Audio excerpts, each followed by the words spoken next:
Bonjour à tous, on se retrouve pour une nouvelle vidéo concernant cette fois-ci le groupe FDJ, donc la Française des Jeux, qui a fait l'objet d'une introduction en bourse, donc une IPO en 2019 si ma mémoire est bonne, au cours à peu près dans les 18-19 euros, peut-être même 20, une vingtaine d'euros, et du coup qui est coté depuis maintenant 5 ans. Donc pourquoi je vous présente cette action? Alors selon moi, c'est une action intéressante par plusieurs choses. Déjà, son business model est assez simple à comprendre, hein. Il opère dans le segment des jeux, hein, le loto, les jeux à gratter, ce genre de choses. Et bon, comme on est des investisseurs, vous savez bien qu'en général, quand il y a l'homme qui peut pas se passer de quelque chose, eh ben, le business est bon à prendre. Donc là, on se retrouve sur la page du groupe FDJ. Je vous laisserai aller la voir, hein, c'est tout simple, hein. Vous tapez sur Google groupefdj.com/investisseurs et vous avez un peu tout ce que le groupe a à dire concernant les investisseurs. Donc là, donc l'action FDJ est attractive. Bon, effectivement, hein, elle est passée d'une vingtaine d'euros lors de son IPO. Je crois qu'elle a baissé un peu ensuite, période Covid, début Covid. Je crois au maximum à 18 euros dans ces eaux-là, et puis elle est remontée aujourd'hui à près de 40 euros, donc elle a doublé, quasiment doublé en 5 ans, ce qui est quand même pas mal. Tout en notant, on le verra plus tard, qu'il y a quand même un versement au niveau des dividendes aussi. Donc ils le mettent ici, la croissance de son activité régulière et le taux de distribution du dividende élevé. Donc voilà, pas de surprise sur cette action. Donc un peu de chiffres, hein, solide performance financière et objectif 2025. Donc on est sur un CA quand même de 2,6 milliards d'euros, un taux de marge EBITDA qui est de 24,5, donc ce qui est relativement grand, et un résultat net, donc ce qui reste à la société, hein, 425 millions d'euros. Donc c'est quand même quelque chose d'assez important. Donc voilà, un petit mot du directeur général adjoint des finances, hein. Donc je vous laisse lire, hein, pas de surprise, hein. C'est une page au niveau de la relation avec les investisseurs, donc forcément ils vantent le mérite du groupe. Les actualités financières, communiqués de presse, etc. J'attire votre point là-dessus. Donc FDJ annonce l'ouverture de son offre publique d'achat sur Kindred. Donc ça a été vu, mais si je dis pas de bêtises, il y a possiblement une affaire juridique au niveau des Pays-Bas avec ça. Donc faire attention là-dessus. Comme il y a une affaire au niveau de la Cour de justice européenne, pour le fait que la France ait laissé un monopole à la FDJ sur une période de 20 ou 25 ans. Donc ça leur fait un beau moat, ce qu'on dit, donc une protection, donc entre guillemets, pendant 20-25 ans. La FDJ va avoir la primeur en France de se poser voilà, sur les jeux, les lotos, etc. Donc il n'y aura pas trop de concurrence. Et après cette période de 20-25 ans, il y aura peut-être un peu plus de concurrence. Mais bon, pour l'instant, c'est pas le cas. Et il me semble, si je dis pas de bêtises, que la décision européenne n'est toujours pas intervenue. Donc si c'est en faveur de la FDJ, ça pourrait notamment faire monter son cours. À l'inverse, si c'est contre la FDJ, et ben forcément le cours devra réagir. Donc là, on a l'agenda financier, hein, sans surprise, les contacts, relations avec les investisseurs, si vous voulez leur envoyer un petit mail, c'est ici aussi. Concernant du coup l'analyse un peu plus poussée, donc on passe sur le site Simply Wall Street, hein. Je ne sais pas si vous connaissez, c'est assez bien, il y a pas mal de graphes d'informations au niveau fondamental à aller chercher là-dessus. Donc aperçu de l'action, donc on voit qu'au niveau de la value, bon c'est correct, hein. Voilà, vous avez le détail. Le futur, bon là c'est assez comment l'entreprise prévoit de se comporter au cours des 1 à 3 prochaines années. Donc ça c'est pareil, ça peut être assez subjectif. Dans le passé, bah, c'est très bien comporté, hein. On voit qu'il y a 6 sur 6. La santé financière, bon bah, c'est une boîte qui est solide, hein, qui génère du cash en continu. Et le dividende, bon, fiable et durable. Donc on le verra après pour le dividende, on se penchera un peu plus dessus. Donc voilà, se négocie à 30% en dessous de sa juste valeur. Bénéfices devraient augmenter de 3,56% par an et ont augmenté de 38,6% au cours de l'année écoulée, donc c'est quand même pas mal. Historique instable des dividendes. Bon là ils mettent ça parce que l'entreprise est cotée en bourse que depuis 6 ans, même pas 5 ans. Et du coup forcément il n'y a pas un historique très long au niveau du dividende. Mais on verra après que pour le moment c'est quand même intéressant. Donc ça, il y a la comparaison avec ses concurrents, hein. Donc on voit qu'au niveau du graphique, eh ben, la FDJ est quand même nettement supérieure. L'historique des performances, tac tac tac. Ça, c'est les rendements des actionnaires, l'industrie. Donc ça, vous l'avez.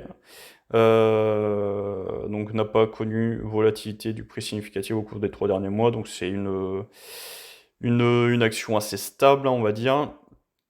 Là, vous avez à propos de l'entreprise, donc ça, vous pouvez le retrouver sur le site de la FDJ, hein, également.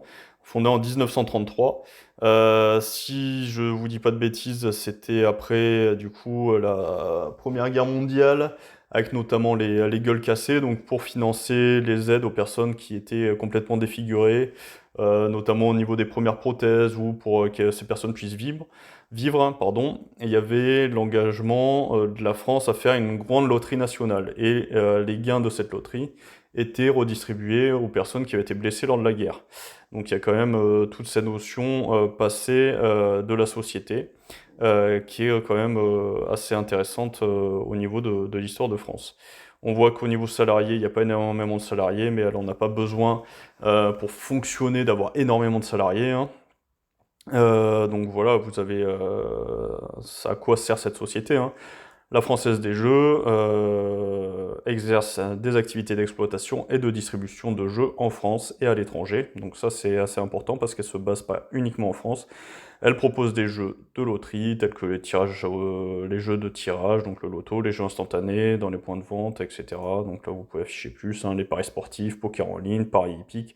Vous avez quand même une diversification qui est assez importante pour la société. Donc au niveau de son PER, donc 15,6 fois les bénéfices futurs. Donc là vous avez les capitalisations boursières, vous avez tout ça, hein. Les bénéfices recettes, coût des recettes, marge brute, autres dépenses. Donc voilà, toutes ces informations qui sont assez importantes. Donc là vous avez aussi les dividendes, hein, donc rendement actuel des dividendes, ratio de distribution. Donc ça c'est le point, on le verra après, mais qui m'inquiète. Tout est relatif, hein, on reste en dessous des 100%, donc la société n'emprunte pas pour payer les dividendes, mais c'est un ratio assez élevé, donc il ne faudrait pas que la société elle aille au-dessus des 80% selon moi. Donc, vous voyez, on va avoir la définition. Donc je vous laisserai lire, hein, dans la vidéo, hein, je ne vais pas vous faire toute la lecture. Vous n'êtes pas plus con que moi, donc ça c'est un point assez important à regarder lorsque une entreprise vous verse des dividendes.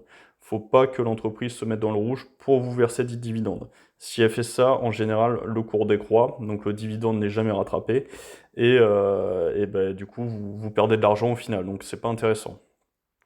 Hop. Donc ça c'est l'évaluation de la valeur, donc là vous avez tout ce qui va être au niveau de l'évaluation. Tac, tac, tac. Ensuite, donc là, on a le prix de l'action. Donc là, le prix actuel, 38. Bon, aujourd'hui, on est à presque 39. La juste valeur, selon les algorithmes et les modèles, serait à 52 euros. Donc là, on est quand même un peu en dessous, ce qui est intéressant. Vous voyez, ça met qu'elle est sous-estimée à 26,1%. Donc là, vous avez ce qui est intéressant. Le PER, on revient pas dessus, on l'a vu. Le rapport par rapport à ses pairs. Donc on voit que la FDJ est quand même relativement bien placée. Qu'est-ce que je peux vous dire d'autre? Donc ça, les rapports prix-bénéfice ratio par rapport à l'industrie. Donc on est quand même assez élevé, mais quand même en dessous de la moyenne de l'industrie qui a presque 20 de PER. Donc c'est quand même bien. Donc voilà, donc ça il met que c'est un peu cher, mais bon ça reste relativement correct quand même. La cible des analystes, donc on voit que ça devrait remonter légèrement, donc prévision à 12 mois, objectif de prix moyen à 1 an. bon, on serait dans la bonne fourchette. Donc c'est plus une action, on va dire, de bon père de famille que vous allez rechercher pour protéger votre argent, avoir un versement de dividendes et du coup avoir des dividendes croissants. Je pense que c'est ça le point fondamental dans cette société, c'est de posséder une action qui va être solide, où il y aura toujours des joueurs, toujours des acheteurs, elle fera toujours du chiffre d'affaires. Même si, voilà, elle devra se renouveler, pense à des stratégies pour être optimale au niveau du futur. Mais je pense que c'est une société qui va, au fur et à mesure des années, faire croître son dividende. Et plus vous allez acheter d'actions, et plus vous allez réinvestir vos dividendes, et plus vous aurez de dividendes. Donc c'est vraiment dans cette optique-là que personnellement j'achèterai la Française des Jeux.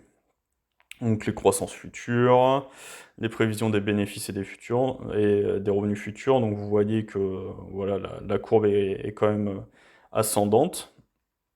Les prévisions de croissance des analystes, pas de surprise. Ensuite, qu'est-ce qu'on a? Prévision croissance du bénéfice par action. Donc vous voyez, c'est quand même un site qui détaille quand même pas mal du tout ce qu'il y a au niveau des sociétés. Donc les résultats passés, effectivement, ça a été quand même relativement exceptionnel. Donc là, vous avez les flux au niveau des gains de la FDJ. Donc vous voyez, la loterie, on est à 2 milliards. On a les recettes, bon ça c'est les recettes. Les paris sportifs, jeux en ligne, ajustement du segment, les autres. On a l'ouverture à la concurrence. Tac tac, on voit les marges brutes, le revenu, donc le revenu net. Vous avez vraiment tout le détail des flux d'argent au sein de la FDJ.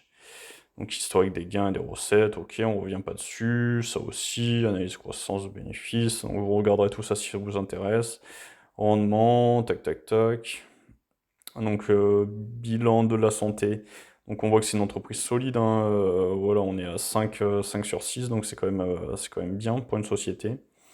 Analyse de l'endettement, donc on voit que ses fonds propres surpassent de près de 3 fois la dette qu'elle a. Donc c'est quand même vraiment intéressant de voir que la gestion de cette société est de qualité. On dispose de plus de liquidité que sa dette totale, hein, ce qu'on vient de dire, réduit sa dette, donc elle a vraiment réduit sa dette. Couverture de la dette est bien couverte par un flux de trésorerie opérationnel, il n'y a pas de souci. Couverture des intérêts, gagne plus d'intérêts qu'il n'en paie, donc la couverture des intérêts, du paiement des intérêts n'est pas un problème. Donc là-dessus, il n'y a aucun souci à se faire au niveau des finances de la FDJ, il n'y a pas de problème là-dessus. Ok, donc là, le paiement du dividende, on y reviendra. Stabilité des paiements, tac, tac, tac. Ok. Bénéfice distribué aux actionnaires versé sous forme de dividende. Non distribué, ok. Donc ça, c'est couvert au niveau des revenus, même si c'est un peu haut. Ok, ok. Donc là, bon, qui verse des dividendes élevés, on voit qu'il y a d'autres sociétés, hein, sans surprise. La gestion, voilà, société très bien gérée au niveau des critères. Et la propriété, on sait qu'il y a, tac, tac, tac, tac, tac, je sais qu'il y a l'État français qui a une participation à hauteur d'une vingtaine de pourcents, si je dis pas de bêtises. Vous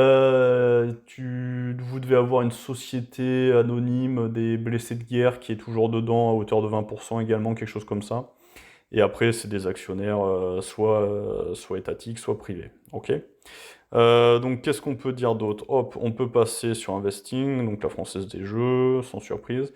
Et c'est ça que je voulais vous montrer au niveau du dividende de la FDJ. Donc elle a été cotée en 2019, 2020, premier dividende. Boum, 0,45 euros.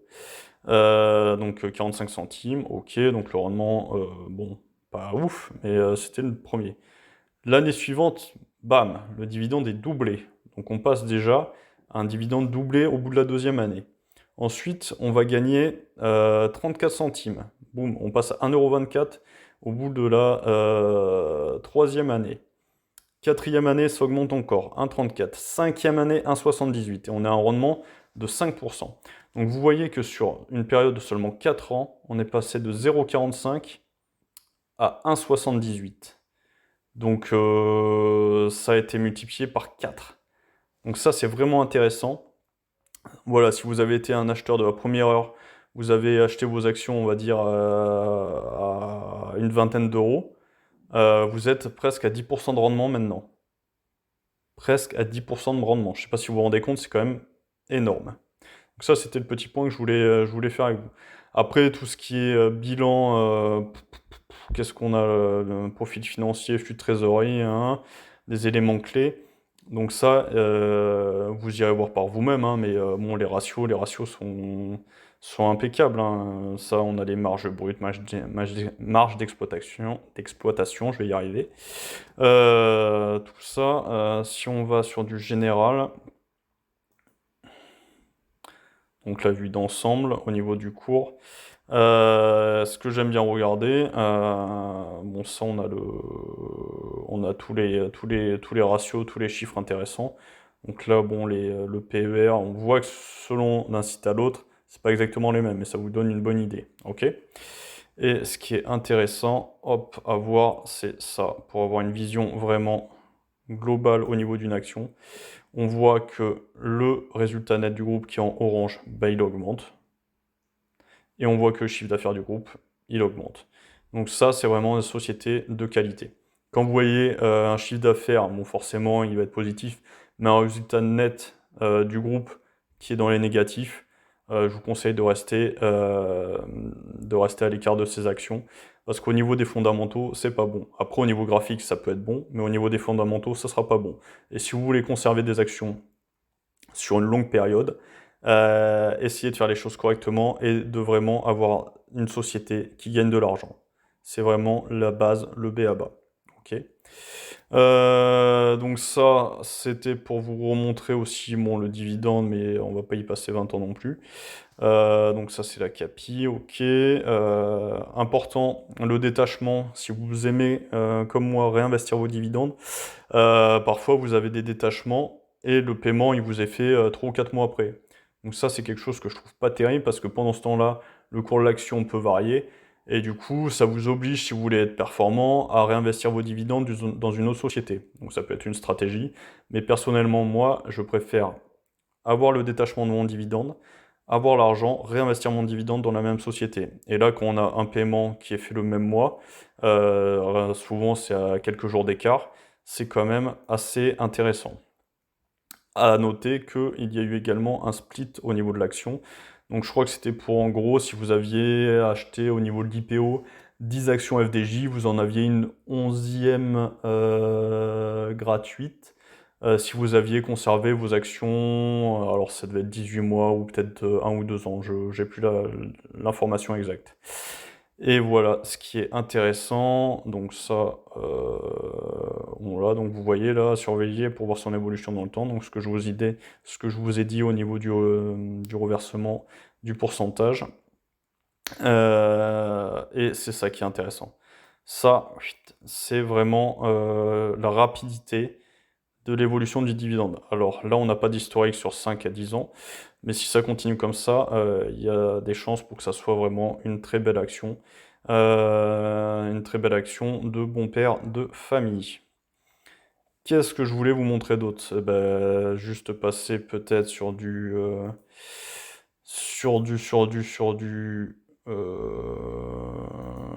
graphique. Donc là, donc ça, on est en journalier au niveau de la FDJ. Donc là, on voit que c'est suracheté. On est sur du RSI. Hop, va certainement y avoir une correction parce qu'on a une divergence.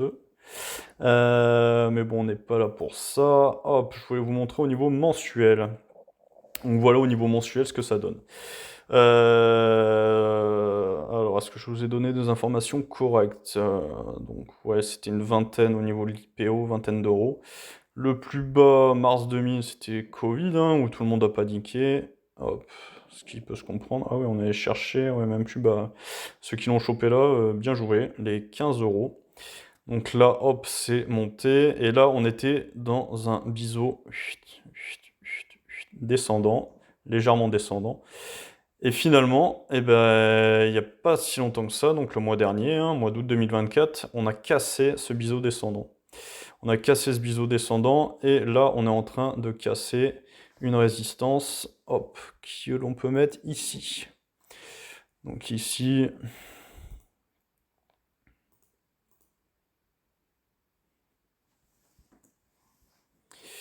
Hop là, donc vous voyez qu'ici, on peut la mettre un peu plus bas, hop, par là, donc là ça bute ici, ça bute ici, ça bute ici, et finalement, ici, en septembre, donc on est que le 19, hein, c'est pas encore fini, la bougie peut faire comme ça et on peut se rabattre, mais cette résistance oblique a été cassée, donc ce qui est un très bon point pour la suite, et cette résistance horizontale a été cassée.